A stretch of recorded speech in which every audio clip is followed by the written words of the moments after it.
안녕하십니까. 저는 저에게 늘 따라다니던 말이 있었습니다. 작심삼일이란 말이 늘 저를 따라다녔습니다. 이유는 무엇을 결단해도 하루 이틀 그냥 여기 기웃 저기 기웃하다가 또 다른 것 찾다가 저런 것 찾다가 계속 연약한 채로 그렇게 살았습니다. 그러다가 제가 20대에 어린 나이에 돈에 눈이 어두워서 한 채의 망설임도 없이 친구와 함께 사업을 하다가 동업자인 친구가 저를 배신하고 하루아침에 사업이 쫄딱 망하게 되었습니다. 친구에게 발등시키는 이 참담한 상황을 겪었습니다. 그런데 배신감은 둘째치고 동업을 시작할 때부터 모든 명의를 다 제 앞으로 해놓았기 때문에 은행 대출금 또 카드빚 이런 것들이 고스란히 제 몫이 되었습니다. 그래서 혼자 갚아야 하는 이런 어처구니 없는 상황이 벌어져서 저는 너무나 좌절되는 그런 상황을 겪었었습니다. 감당할 수 없는 많은 빚을 떠안게 되지라 매일같이 걸려오는 이 전화는 빚독촉밖에 없었고, 그런 시달리는 일들에 살기가 그렇게 살고 싶은 마음이 별로 없었습니다. 친구에게 배신당한 건 이 속상한 감정은 별로 저한테 안중에도 없었고요. 그냥 이 빚을 어떻게 갚을까? 이 많은 돈을 어떻게 갚을까? 그냥 긴 어둠의 터널로 깊이 들어가 버렸습니다. 그래서 세상과 철저하게 단절하고 방 안에 들어박혀서 제가 지금 생각해 보니 그때가 우울증을 겪었더라고요. 그로 인해 점점 이해할 수 없는 영적 눌림과 세상과 인연은 끊어지고 오직 컴퓨터를 붙잡고 온라인 게임에 빠져서 페인으로 살았습니다. 근데 어느 날 저의 신세가 너무나 억울하기도 하고 또 한심스럽기도 하고 제 자신이 너무 불쌍해 보여서 혼잣말로 하나님, 제가 처한 이 문제를 하나님께서 해결해 주신다면 제가 신학교 들어가겠습니다 라고 고백했습니다. 지금에 와서 생각해 보면 그 기도는 제가 한 것이 아니라 성령님께서 제 입술을 주장했다고 생각합니다.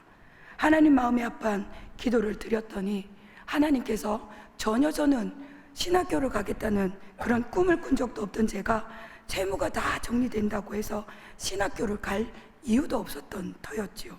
그렇게 기도하고 난 후 하나님께서 기다리시긴 한 것처럼 일사천리로 아버지의 퇴직금과 또 형부의 도움으로 말미암아 빚을 싹 다 정리하게 되었습니다.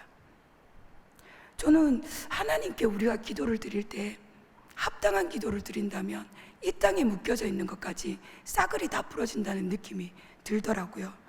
그렇게 채무가 변제되고 나서 원치 않았던 신학교를 입학하게 되었는데 화장실 들어갈 때랑 나갈 때랑 사람 마음이 너무 다르지 않습니까? 역시나 저는 억지로 그냥 마지못해서 신학교에 들어가는 첫날 그 꿈에 이상한 꿈을 꿨어요. 무릎보다 더 낮은 이 강에 누군가 저를 세례를 주고 있는데 물속에 들어갔다가 일어나면 남자가 되어 있고 또 물속에 들어갔다가 일어나면 여자가 되어 있고 이게 뭐지? 그러다가 몇 번 그 과정을 반복하다가 순식간에 제목이 탱강 잘려지고 없는 겁니다. 너무 깼는데 신학교 간다는 이 꿈이 너무 끔찍하고 잘못 가는 건가? 그러고 첫 수업을 듣는데 교수님이 이렇게 이야기하더라고요. 목회자는 여자도 아니고 남자도 아니고 목이 없는 겸손한 자여야 된다라고 말씀을 하시는 거예요. 저희 담임 목사님 늘 말씀하시는 것 아닙니까? 그래서 그 후로 저는 하나님께서 부르심이라고 생각하고 작심삼일이라는 이 별명이 무색할 정도로 그때부터 제가 최선을 다하고 그만 좀 해라 할 때까지 열심을 다하여 주님 앞에 고난대오로 그렇게 신학생활을 열심히 했습니다. 그런 찰나 모 교회에서 저를 유년부로 사역할 수 있게 허락해 주셨고, 그동안 저는 하나님께 부끄럽지 않은 그런 길을 걸어가고 있었는데 그래도 그동안 제 나름의 용을 참 많이 썼던 것 같아요. 그렇게 하면 할수록 어딘가 모를 이 영적 허전함과 공허함과 헛헛한 마음이 저를 짓누르고 이 영적 갈급함을 계속 느낄 수밖에 없었습니다. 누구보다 예배도 열심히 드렸고요. 제가 가진 능력 이상으로 사역에서도 열심을 내었던 저인데 왜 자꾸 이런 마음이 찾아올까 싶어서 고민을 참 많이 하던 그런 시기에 때마침 저희 기쁨의 교회에 이 교육부에 TO가 생겨서 주저할 것 없이 저곳에 가면 내 영적인 이 갈급함을 회복할 수 있겠다라는 강한 마음이 저에게 들었고, 저를 하나님께서 이끄셔서 이 기쁨의 교회로 인도해 주셨습니다. 그런 그때 처음 교육자 경건회에 들어갔는데 담임 목사님이 말씀하신 후에 교육자들에게 전부 다 자신의 소감을 한번 말하라고 하시더라고요. 근데 그때 저도 모르게 제 순서가 되어서 하는 말이 지금도 기억에 남는데, 목사님, 제 영이 춤을 추는 것 같습니다. 너무나 감격스러웠어요. 목사님을 말씀을 듣고 있는 내내 제 영이 너무나 꿈틀꿈틀거리면서 제 영적 감각이 너무나 살아나고 있는 것을 그때 느꼈습니다. 그것이 영적 춤을 춘다는 표현은 너무도 정확한 표현이라는 생각이 들어서 놀랐고, 성령님께서 주시는 감동이라 더욱더 놀랐었습니다. 그런 일도 잠시 장거리로 왔다 갔다 하며 이 사역을 하는데 저에게는 수시로 에너지가 소진되기도 하고, 사역을 마치고 나면 제가 생각했던 그 결과보다 결과물을 얻지 못하면 기쁨을 온통 다 빼앗겨 버렸습니다. 그분의 목사님께서 생선 아카데미를 열게 되었고 그 사역을 돕도록 지시하셨습니다. 저는 큰 기대감 없이 그저 와서 테이블 설치하고 생선 아카데미 글자 놓고 강의 듣기 위해서 앉았습니다. 근데 목사님이 희락의 영을 갈급하라고, 희락의 영을 강구하라는 말씀에 저도 모르게 그냥 한번 해볼까? 그냥 왔다 갔다 하지 말고 한번 저 희락의 영을 한번 붙잡아 볼까? 그래서 그날부터 골방에 들어가서 주여 희락의 영을 부어주십시오, 부어주십시오, 채워줄 때까지 그 기도만 간절히 했습니다. 그런데 이 혼적인 사역으로 지금까지 머물러 있던 저에게 기쁨이 없던 그런 상태에 희락의 영을 부어달라는, 아무런 그 자체에 어떤 것도 모르고 그냥 희락의 영을 부으소서 하는데 정말 저에게 희락의 영, 기쁨의 영이 부어진다는 것을 느꼈습니다. 그렇게 차츰 저의 영적 상태가 변화되기 시작하였고, 실제는 이렇다 할 기쁨도 즐거운 일도 없음에도 불구하고 기쁨의 영, 희락의 영이 저를 떠나지 않는 것이었습니다. 그때 들었던 생각이, 말의 주파수가 그 사람을 작용한다고 했는데 이 희락의 영을 부어달라고 내가 간절히 기도했더니 기도하는 대로 주님이 정말로 부어주시구나. 실제적인 체험이라 너무 기뻤고 너무나 감사했습니다. 이렇게 영적 업그레이드가 된 것을 확연히 느낄 수 있었던 시간이었죠. 똑같은 패턴의 사역을 계속 감당하는데도 크게 힘들지 않았고 기쁨으로 감당할 수 있는 시간들이 더욱 커졌습니다. 그러던 차에 담임 목사님께서 또 말씀하시더라고요. 설교 중에 우리 안에 있는 그 믿음을 사용하지 말고 예수 안에 있는 작은 겨자씨만한 믿음을 끌어당겨 쓰라.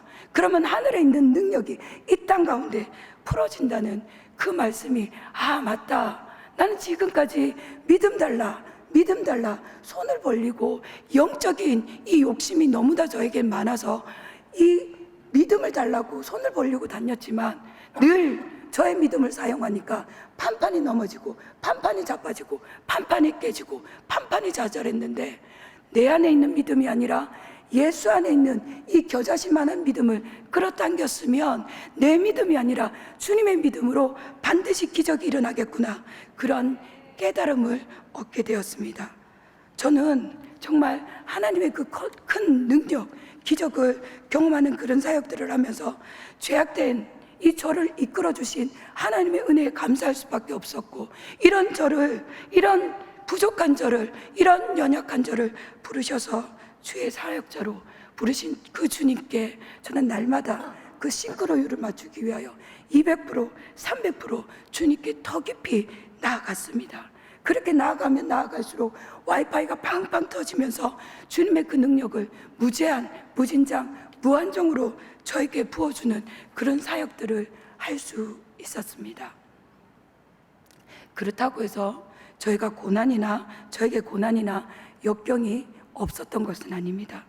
가정에서는 때로 남편과 싸우기도 하고, 또 작은 일로 크게 다툼을 벌이기도 하고, 또 그런 불화 속에서 사역 중에 제 마음의 평정을 잃어버릴 때도 있었지만, 그때마다 저는 하는 것이 골방으로 뛰어들어갑니다. 예수에게 뛰어들어갑니다. 다시 희락의 영을 부어달라고 합니다. 그럼 점점 주님과 싱크로율을 맞춰가며 제 노력이 아니라 주님의 믿음을 당겨주는 그러한 일들을 펼쳐지는 것을 제 눈으로 목도하고 또 경험하고 있습니다. 한날은 기도하는데 주님이 말씀하시더라고요.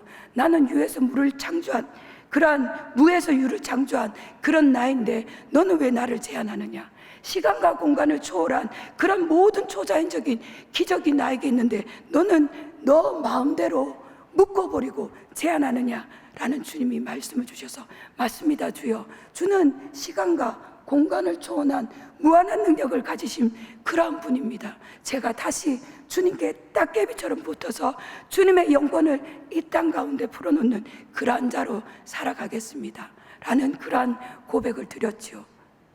그렇게 한다면 저에게 영권도 풀어주실 것이고 물권도 당연히 풀어줄 것이라 믿습니다.